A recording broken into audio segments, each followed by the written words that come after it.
দেশের সেবায় কর্মরত অবস্থায় চিরবিদায় নিলেন নদিয়ার শান্তিপুরের ভারতীয় সেনার অফিসার কানাই সরকার। মাত্র ৪৫ বছর বয়সেই রাজস্থানের যোধপুরে কর্মরত অবস্থায় তার মৃত্যুতে শোকের ছায়া নেমে এসেছে পরিবার সহ শান্তিপুর জুড়ে। পরিবার সূত্রে জানা যায়, কানাই সরকারের কিছু শারীরিক সমস্যা থাকলেও তা প্রাণঘাতী ছিল না। তার পরিবারের সদস্যদের দাবি, মৃত্যুর আগের দিন শুক্রবার রাতে স্ত্রীর সঙ্গে তাঁর স্বাভাবিকভাবেই কথা হয়েছিল। পরদিন শনিবার সকাল ৯:৩০ নাগাদ পরিবারের কাছে মৃত্যুর খবর পৌঁছায়। সেনাবাহিনীর পক্ষ থেকে জানানো হয়েছে, ভোর প্রায় ৪টে নাগাদ যোধপুরে নিজের সরকারি কোয়ার্টারে ঘুমন্ত অবস্থায় তিনি অসুস্থ হয়ে পড়েন। দ্রুত তাঁকে আর্মি হাসপাতালে নিয়ে যাওয়া হলেও চিকিৎসকরা তাঁকে মৃত ঘোষণা করে। খবর পাওয়ার পর পরিবারের ২ সদস্য যোধপুরে পৌঁছান।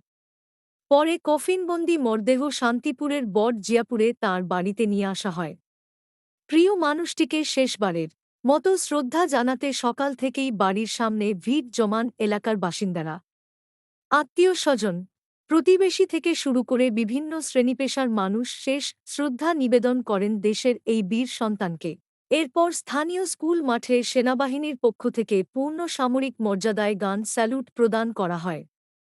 জাতীয় পতাকায় মোড়া কফিন ঘিরে আবেগঘন পরিবেশের সৃষ্টি হয়।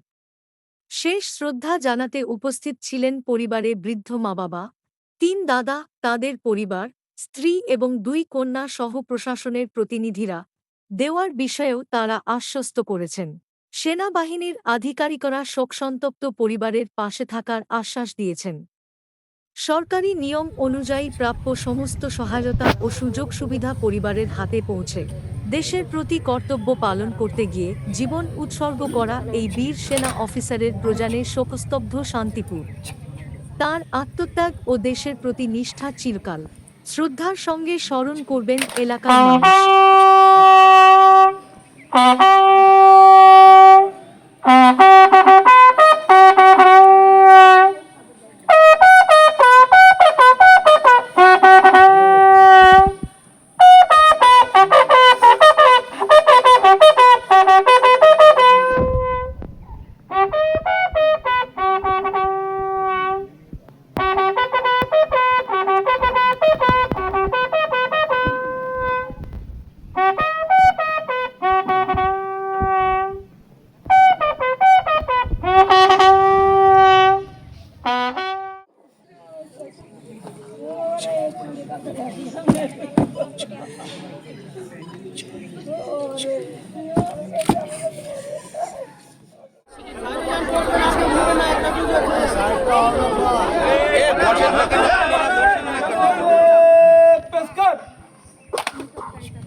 Farel